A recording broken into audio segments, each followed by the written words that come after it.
Thank you for flying Cathay Pacific. A crowded flight en route to Hong Kong is suddenly in trouble over the South China Sea. What the hell was that? The engine 2 stall? Relying on one engine to get us safely on the ground.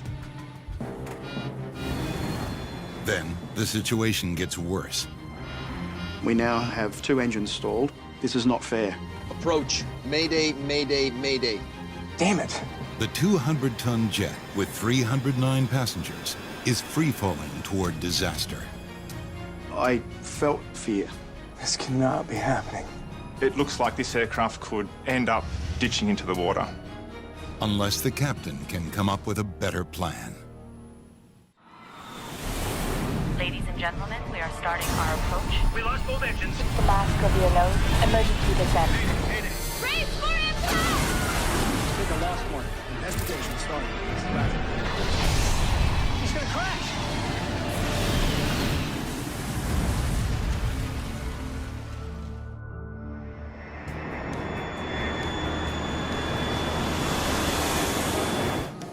Seatbelt, please.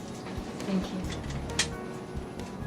Cathay Pacific Flight 780 is cruising at 38,000 feet over the South China Sea. This is your captain speaking. We'll be starting our descent into Hong Kong shortly. Local weather is 29 degrees with scattered clouds, so it should be a lovely spring day. Thank you again for flying Cathay Pacific. Captain Malcolm Waters and his crew are nearing the end of a 4.5-hour flight from Indonesia to Hong Kong. Touchdown is in 30 minutes. It's a crisp morning, clear skies, light wind. It was a nice day to go flying. It's only the second time Captain Waters and his first officer David Hayhoe have flown together. So, how long have you lived in Hong Kong? 12 years. Moved there when I was 23. Waters is one of Cathay Pacific's youngest captains. Hayhoe is an ex-fighter pilot with the Royal Australian Air Force. So what's it like flying F-18s? Oh, there's nothing to it. But the in-flight service is terrible. Flight 780 originated in Surabaya, Indonesia. It'll travel more than 2,000 miles to reach Hong Kong.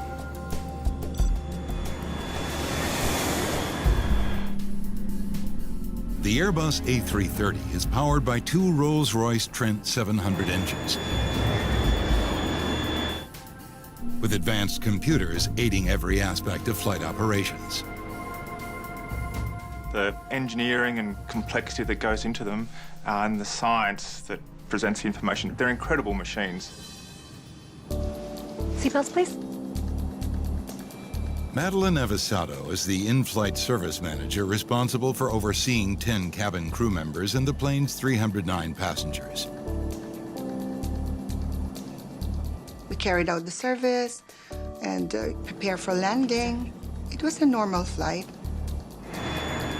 165 miles from Hong Kong Airport, the Airbus leaves cruising altitude and begins its descent.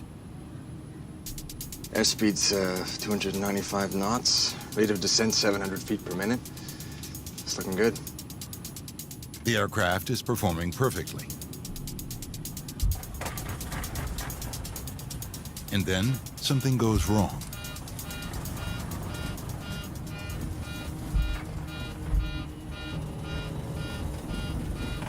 What the hell was that? Strange. I describe it as a low thumping noise and airframe vibration. So, you know, David and myself kind of looked at each other like that's unusual. The flight computer is alerting the pilots to a problem. Okay, let's see what we got. Engine 2 stall. The plane's monitoring system indicates there's an issue with the right engine, engine number 2.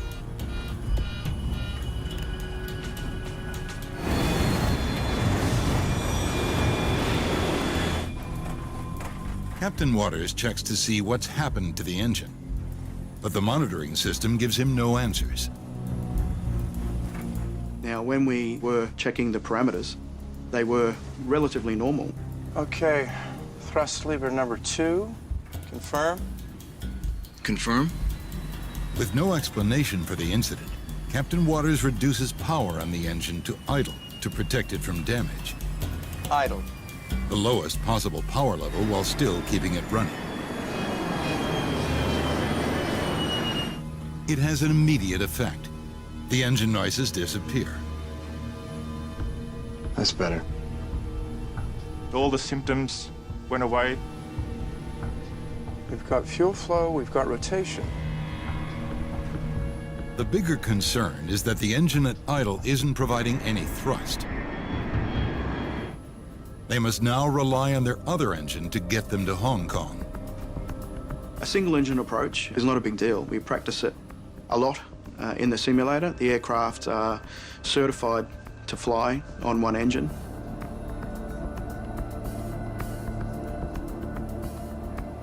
Hong Kong, Cathay 780. Pan, pan, pan, pan, pan, pan. The crew alerts air traffic control about the situation. Pan, pan, pan, pan, pan, pan. Sir, we have a pan-pan call. We declared a pan, which is sort of the first level of urgency. We're operating engine 2 at idle thrust at the moment, but operation's normal apart from that. Cathay 780. Roger your pan. If we could just get priority, thanks.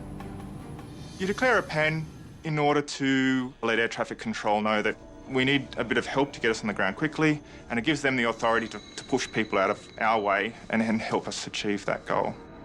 Cathay 780, understood. The controller goes into action. We have a pan-pan call from an incoming flight. Please put emergency services on standby.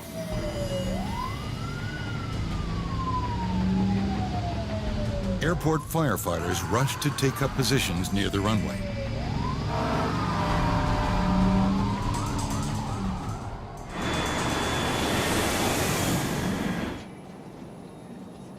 Flight 780 is 115 miles from Hong Kong Airport. The plane will be on the ground in 22 minutes. In preparation for landing, please stow tray tables and return your seats to the upright position. Matt's here. It's not normal for captains to call during a pre-landing announcement by the in-flight service manager. Matt, we're having a problem with engine number 2. I need you to keep an eye on it from the cabin. Roger. He requested to check the engine number 2 if there's something unusual or if you can smell any smoke. I checked the engine and it was pretty normal, nothing unusual going on.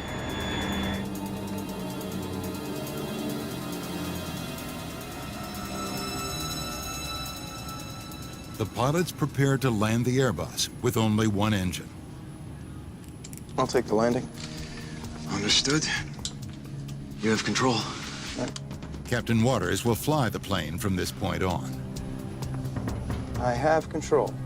In an emergency situation, the most senior crew member assumes the flying role.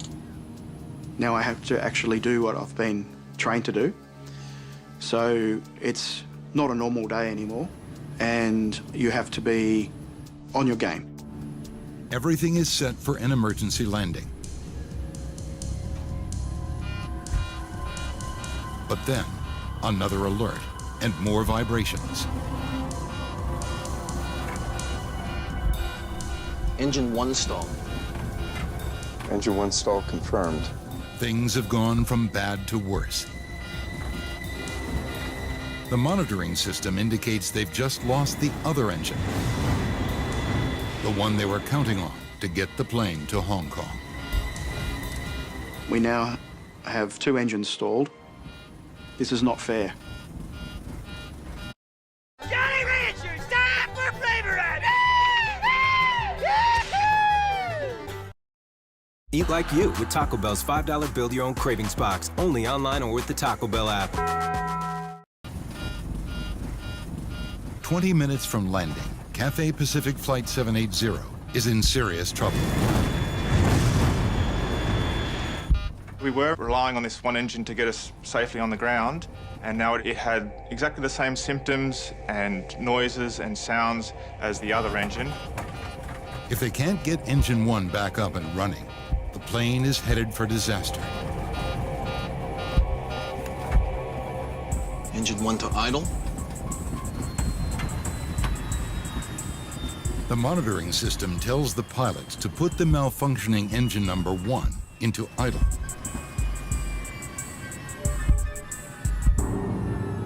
Just like engine number 2, it's still running, but producing no thrust.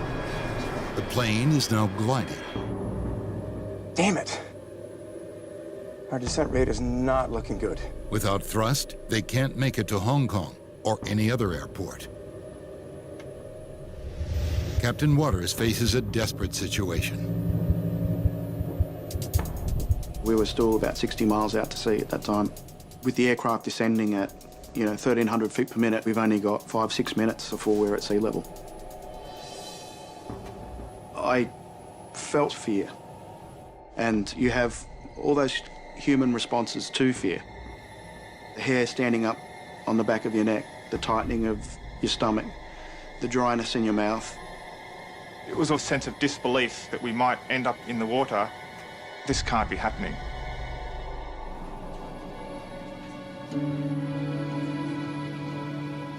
Though the cabin is quiet prior to the expected landing, the passengers have no idea of the danger they're in.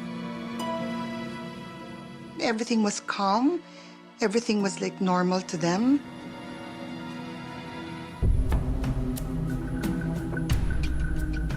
There's an initial moment of that shock and how are we going to start overcoming this problem? Without power to make it to Hong Kong, the pilots now face an emergency water landing or ditching in the South China Sea. What do you think? I'll start the ditching checklist. Good idea. I suggested carrying out a checklist procedure to prepare the aircraft for the correct configuration for the ditching itself.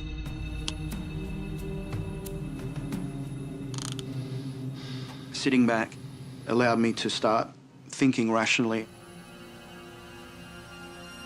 Captain Waters tries the throttles one more time. He increases power on engine 2.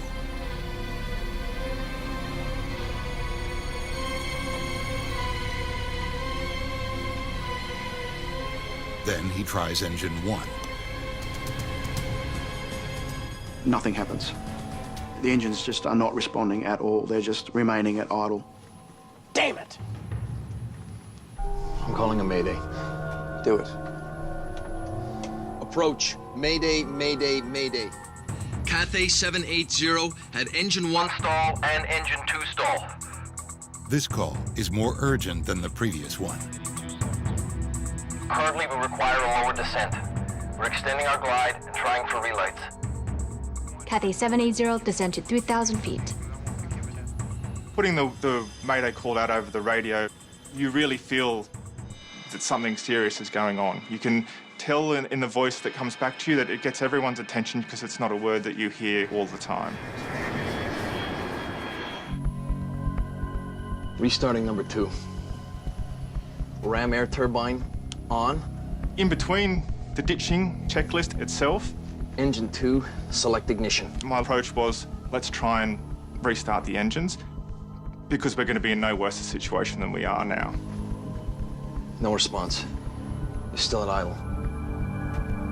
Now, the pilots consider their options for ditching. A year earlier, a U.S. Airways Airbus landed on the Hudson River in New York without a single casualty. Captain Chesley Sully Sullenberger became an instant hero. The Sully incident had been the first successful ditching, really, of an airliner, and to show that it could be done. But as they drop towards the South China Sea, the pilots of Flight 780 are facing far more treacherous conditions. Big swells. The South China Sea is not the Hudson River. The sea looked very rough. It was a lot of white caps. The swells would be 1 to 2 meters. I felt that our engines had acted as 2 big scoops, and we pitched the aircraft down quite violently, and that would probably result in us, cartwheeling and breaking apart. This cannot be happening. Both pilots know they're running out of time. Despite the growing urgency in the cockpit, back in the cabin, the passengers remain unaware of how close they are to disaster, just minutes from ditching in the South China Sea. Captain Waters takes manual control of the aircraft to ensure the safest water landing possible. Turning off flight director. Flying by hand now. Roger that. So I start maneuvering the aircraft to keep it clear of clouds so that I can see the ocean and start to make an idea of where I'm going to put the aircraft. It's during these tense moments that Captain Waters gets an idea. Okay. Try slow movements. Go slowly. Just ease in fuel. Easy does it.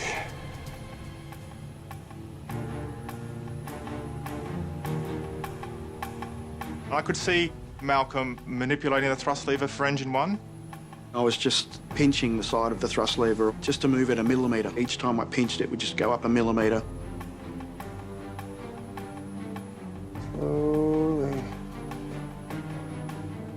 Slowly. Incredibly, it seems to have an effect. Rotation increasing in engine 1. It's working. The rotation of the fan was increasing from 28% to 29 to 30 to 32 as I moved this very, very slowly and gently up.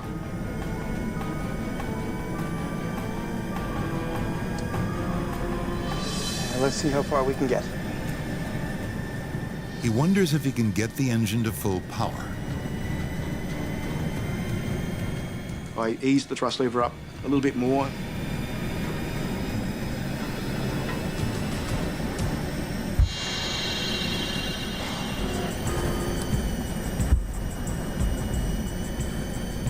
Too much. We had surges and popping and wumping noise, and I immediately set the thrust lever back to what thrust we had. Waters decides not to push the engine beyond 74% power. 74%. That'll have to do. We got a thrust setting that resulted in us being able to fly level. We weren't descending anymore, and that was like a huge relief. You see that? Altitude is holding. Fantastic. Okay, approach preparation. Cockpit prepared. Loose items secured. One engine is all they need to attempt a landing at Hong Kong Airport. Visual 07 left. I knew we were going to make Hong Kong. And it was very clear we have enough energy now that we're going to be able to get to land. Track 073. Checked. We can do our landing so infinitely better than ditching. But Captain Waters still needs to safely land the plane with engines he can't rely on. He's not sure how much longer Engine 1 will keep providing thrust. We did have an engine that was now functioning, but I didn't trust it. At any point, I believed that we possibly could just roll back to idle thrust again. The safest plan is to get the plane 5,500 feet above ground and then reduce power on the engine to start losing speed and altitude for landing. They could be on the ground in less than 5 minutes. We wanted to stay as nice and as high as we could in a position that we could manage a glide. Let's do this. Engine 1 has brought the plane as far as it needs to. Captain Waters pulls it back to idle to reduce speed. I closed the thrust lever and I began my approach, essentially, for the arrival. 230 knots. We're at 3 miles. Checked. If all goes well, they should be on the runway in less than 4 minutes. But they'll only have one chance to get the plane on the ground. If something goes wrong, they don't have enough thrust for a second attempt. Ladies and gentlemen, this is the captain speaking. As you may be aware, we have a small problem with our engines. Remain seated with your seatbelts fastened and follow the directions from your cabin crew. Cabin crew to landing stations.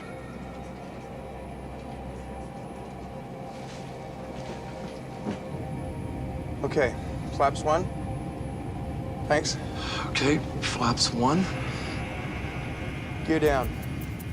Gear down. With the plane's speed decreasing, the flaps and landing gear are deployed. There are only 2 miles to go. Cathay 780. Do you have The airfield in sight. Cathay 780. Affirm. Hong Kong Airport has 2 parallel runways. It's built on an island west of the city. Cathay 780?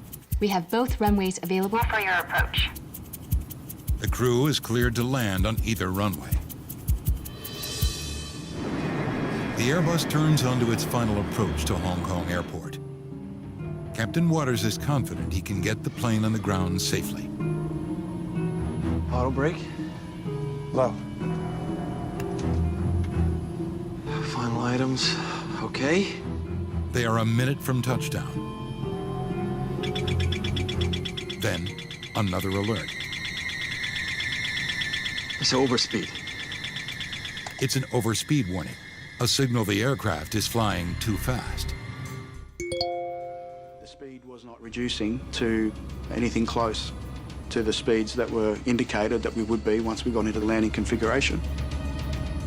Captain Waters can't figure it out. They should be slowing down. He rechecks the controls. It just looked completely wrong, and I was very uneasy that things were, once again, to get out of my control, and that there was something that I was missing. Then he sees it. I looked up at the gauges and, my blood ran cold. Engine number 1, which he throttled back minutes earlier, is still running at 74% power. High thrust, too high to land safely. I had that whole feeling again of fear, anger. It was a scary moment. Despite confronting a new crisis 1 mile from the runway at home, Why did we stuff Reese's Take 5 with 5 flavors? Because you can't handle 6! Download the Domino's app today and become a Piece of the Pie Rewards member to earn points toward free pizza. Hong Kong Airport, Waters and Heiho must carry on. Speed checked. 240. 800 feet. The engine they put into idle for a safe, smooth landing is still running at high speed. The outcome could be disastrous. 500. I could not believe that we'd gone from a situation where we were looking at ditching, and now I had an engine stuck at high thrust. With no other option available, they're going to have to risk landing the plane at a dangerously high speed and hope they can stop it before overshooting the runway and ending up in the water. We've got 12,500 feet of runway, Mal. Checked. We couldn't determine how much landing distance was required. We were off the chart, for the speed and for the weight that we had. 400 feet.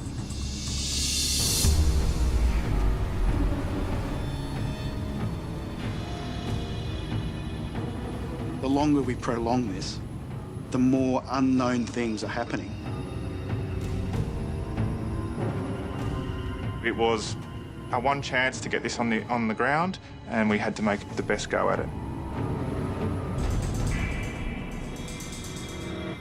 Too low. Terrain. Too low. Terrain. Their speed is over 100 miles per hour faster than normal. So fast, the flight computer doesn't recognize that the pilots are trying to land. It's warning the pilot, like you are putting the aircraft in a dangerous spot, and those warnings are loud for a reason. And I just had to put it all to the side, focus on what I was trying to achieve.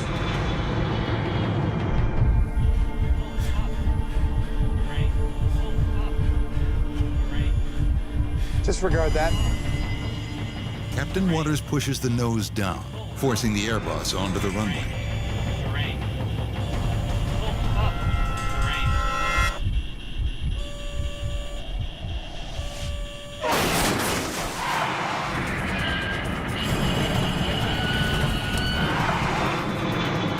aircraft did not want to land. And I remember thinking, wow, this is it, because it was very violent. I thought we're going to crash into bits and pieces. Brace! I managed to keep that wing up high enough that I just grazed the surface of the runway, and I got it back under control. We're down. Finally, the aircraft is firmly on the ground.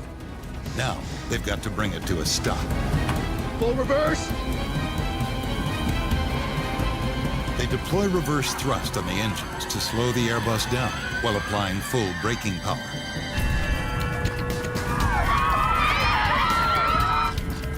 Immediately, I just step on the brakes, hold them, toe brakes to the floor. No number 2 reverse. No decel. But with only one partially functioning engine, they only have one thrust reverser. They could still overshoot the runway. I still didn't think we would stop by the end. The Airbus is getting close to the end of the runway. I could judge the deceleration rate was such that, I started to get a glimmer of like, man, I think we really, we could do this.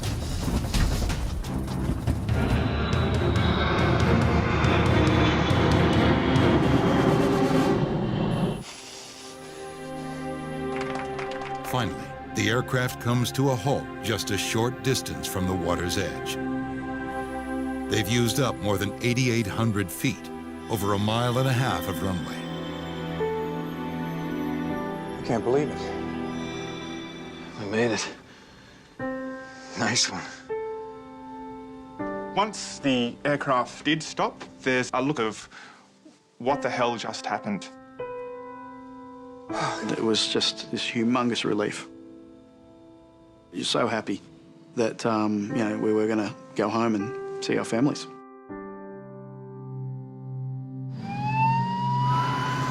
Against all odds, Flight 780 has landed safely. But it isn't out of danger yet. Check the wheel temps. We may have to order an evacuation. Get the checklist. Captain Waters worries that the extreme braking may have caused their wheels to overheat. Both approaching 1,000 degrees.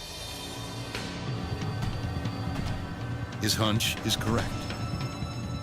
Oh my goodness, we've got to be on fire. We need to get everybody off the plane. This is the captain. Evacuate, evacuate, evacuate. Come this way and leave everything behind. Fire could break out at any moment. With the inflatable slides deployed, the passengers and crew evacuate safely with only a few minor injuries.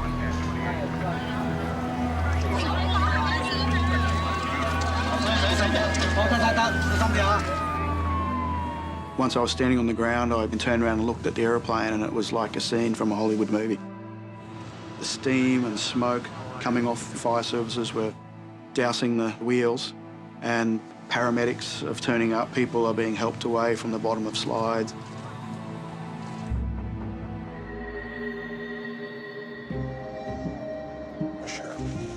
Within hours, Hong Kong's Civil Aviation Department launches an investigation. Thank you. Anne Evans is a flight test engineer who works for the British Air Accidents Investigation Branch. She's been asked to join the investigation, in part because the Airbus's Trent 700 engines were made by the British company Rolls-Royce. This Trent 700 is a very common engine fitted to a lot of airplanes all over the world. So if there's an engineering problem with a particular design, then we want to find that quickly. Here's what we know. The engines on Flight 780 failed to respond to throttle commands. Investigators meet to discuss the few clues they have. It's odd that both engines stalled. They're struck by the fact that the same malfunction affected both engines, one after the other. It's very rare to have two systems fail at the same time, given the level of redundancy and reliability that's built into the engines. This suggests the cause may not be the engines themselves. Critical systems like that don't fail simultaneously. It may be that something far more mysterious is the cause of the problem. In Hong Kong, a team of investigators begins trying to unravel the mystery of Cathay Pacific Flight 780's two malfunctioning engines. Everyone's crunching. Crunching made our breakup easy. I'm in the friend zone. Learn crunching today. Prepare your taste buds. Kit Kat Duo's mint and dark chocolate.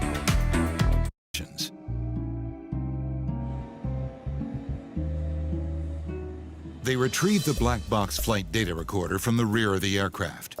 It contains information about the plane's functions throughout the flight. The data on board the aircraft is key in this type of investigation. Investigators upload the data from the recorder. We need to see throttle position and fuel flow. The device records 359 data parameters.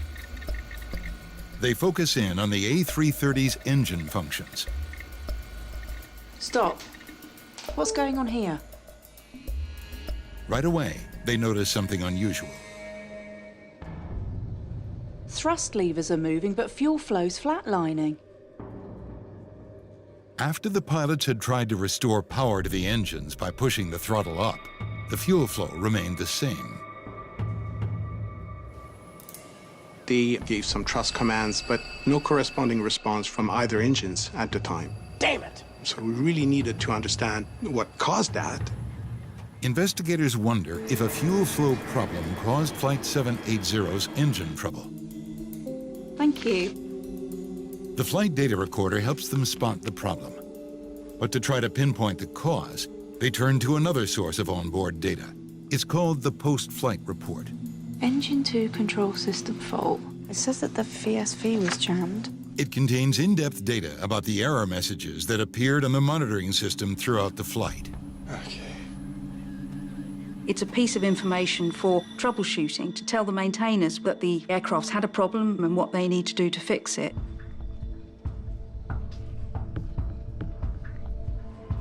Something was retarding the valve. Ann Evans discovers that early in the flight, the computers detected a problem in a key part of the fuel system called the main metering valve. So the warnings that were coming up were warnings to do with the main metering valve supplying fuel to the engine. The main metering valve is made up of a piston that slides within a cylinder. When pilots move the thrust levers, it increases or decreases the flow of fuel to the A330's turbofan engines. That valve wasn't moving, wasn't able to respond to the commands. To figure out why the metering valve malfunctioned, the investigators send it to Rolls-Royce for analysis. We have the best expertise about to strip those components here in the UK, and we'd cut the outer sleeve of the metering valve in half to see what was inside the metering valve. After cutting open the valve to study it, That's not normal, is it? they find something they've never seen before. A strange white substance coating the walls of the valve. What we saw seemed like very, very fine powder, very, very small particles. Technicians examine the white powder under an electron microscope.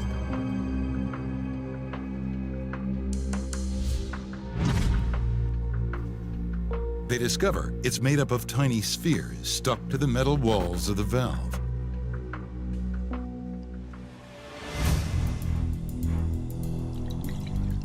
The investigators dig deeper to see if the powder can be found in other parts of the fuel system.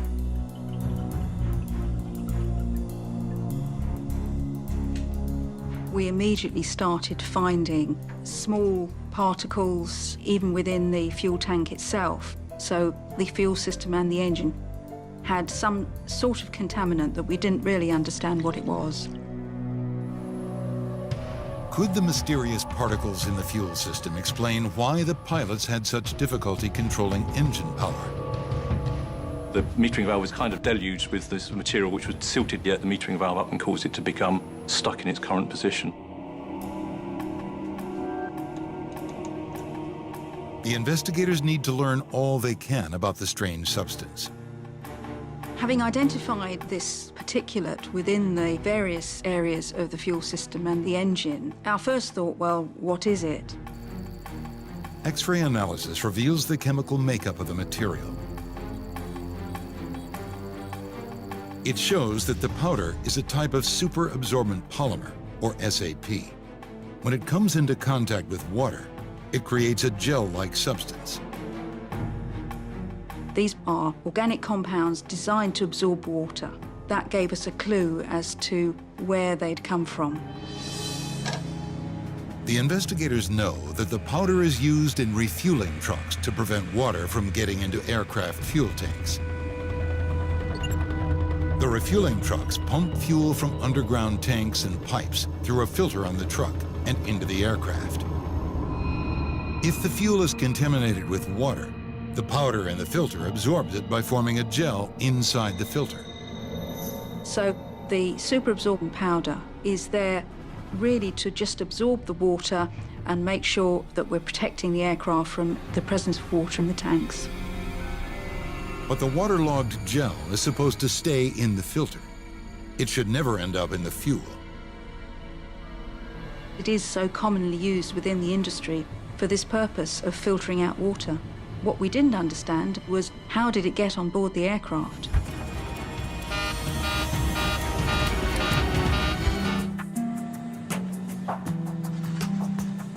The investigators suspect that filters in a fuel truck at Surabaya Airport, Flight 780's departure point, may have contributed to the plane's dual-engine failure. To find out, they take the filters to a lab for testing. This one looks somehow collapsed. They discover that one of the filters on the truck used to refuel Flight 780 is damaged. The condition of the filters was very unusual. We were all very surprised to see the crushed filter because that don't normally happens, and it was probably an indication of something abnormal having occurred during the refueling of the aircraft. The investigators wonder, did the damaged filter somehow release powder into the fuel? They separate the layers of filter material. We undertook a very laborious process of dissecting the filters, all the different layers, designed to not only take away water, but also catch any particulate as well. They then examine a sample under a microscope. And they make a puzzling find. Within the filter fibers, the powder made up of spheres contains an unusual feature. It looks like sodium crystals. The spheres are encrusted with salt. When we found out that there was salt involved, that was really mysterious to us because salt is not normally found in the fuel. Had salt water got into the fuel system? This one's straight from the manufacturer. Finding answers requires more tests, this time with a brand new filter. What we wanted to do was test these filter monitors to see, could we produce these spheres? And what conditions did you need to have for these spheres to be created? They expose the filters to salt water under pressure, the same pressure used inside the fuel truck. We tried to mimic those conditions, the fueling process that would have occurred in the dispenser. They soon have an answer. Well, would you look at that? It's a major discovery. When fuel and salt water pass through the filter, it collapses, just like the one from the airport fuel truck in Surabaya. We were able, on the fuel rig, to be able to collapse a filter. So we knew we'd got pretty close to reproducing the conditions that we'd seen on that day. Even more significant to their investigation, they find the test filter releases spheres identical to those found in Flight 780's fuel system. What was important was that we demonstrated we could generate spheres. It appears that salt water was responsible for the collapse of the fuel filter, leading to powder contamination in Flight 780's fuel system. But one critical question remains. So, how did salt water get into the fuel system? The investigators learned that prior to departure at Surabaya Airport, Flight 780 was loaded with 54,000 pounds of fuel. It was very difficult for the investigation team to determine exactly how salt water could have got into the fuel system. When they dig through the records of Surabaya Airport's fuel hydrant system, they find that the system is located near the sea.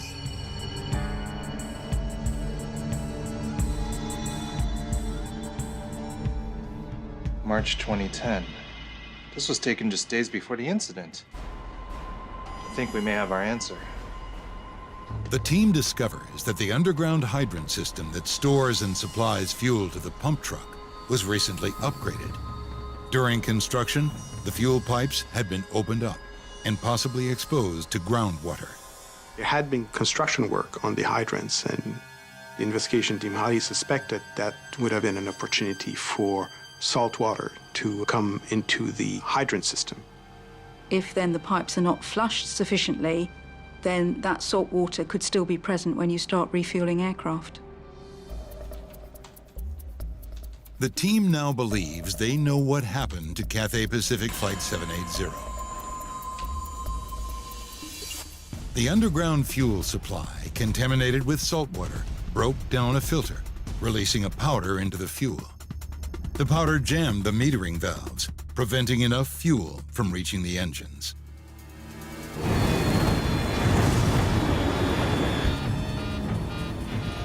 Engine 1 stall.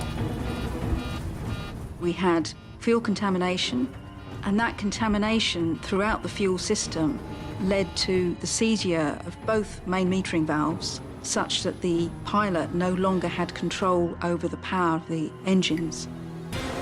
Investigators believe Captain Waters was able to restore some thrust in engine number 1, only because its fuel metering valve wasn't yet completely jammed. Some fuel was getting through. Slowly, slowly, come on. Rotation increasing in engine 1. It's working. Once the spheres jammed the valve, it was stuck open, making it difficult to slow down the plane during landing.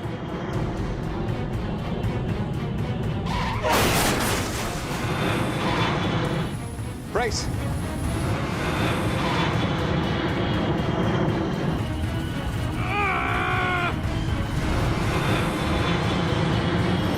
Expert piloting brought Flight 780 safely to a stop. I can't believe it.